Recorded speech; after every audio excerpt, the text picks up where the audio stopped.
네, 이번에는 조이팔 사건 관련 수사 상황 전해드리겠습니다. 중국에서 붙잡은 조 씨의 최측근 강태용 송환이 늦어지면서 수사가 속도를 내지 못하고 있습니다.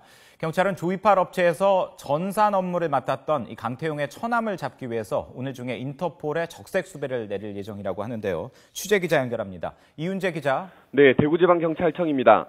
네, 경찰이 강태용의 처남을 잡기 위해서 적색 수배를 내린다고요? 네, 경찰은 조이팔 사건 당시 전산 담당으로 일했던 44살 배상혁 씨에 대해 오늘 중에 인터폴 적색 수배를 요청할 계획입니다. 경찰은 배 씨가 지난 2006년 이후 출국 기록이 없지만 2008년 이후부터는 국내에서도 소재 확인이 되지 않고 있어 밀항 가능성이 있는 것으로 보고 어젯밤 늦은 시각 적색 수배를 내리기로 했습니다.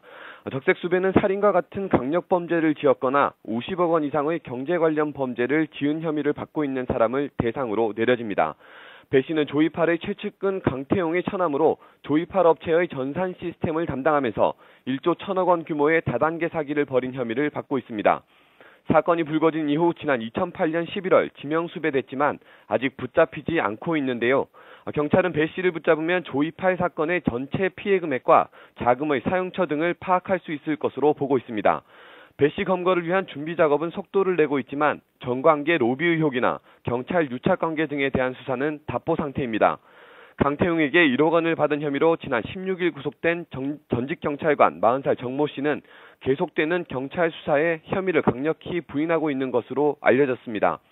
경찰은 구속 당일 정 씨의 집을 압수수색했지만 증거가 될 만한 물건을 찾지 못했습니다. 정 씨에 대한 수사는 검거 당시 확보한 휴대전화 2대의 통신 기록과 정 씨가 이용한 계좌 분석 등이 이루어지면 속도를 낼 것으로 보입니다. 사건 해결에 실마리를 쥐고 있는 강태용의 송환은 늦어지고 있습니다. 그 때문에 수사는 더 더디게 진행되는 모습입니다. 대검찰청 국제협력단이 직접 나섰지만 중국 공안과의 협의가 제대로 이루어지지 않으면서 구체적인 송환 일정조차 잡지 못하고 있습니다.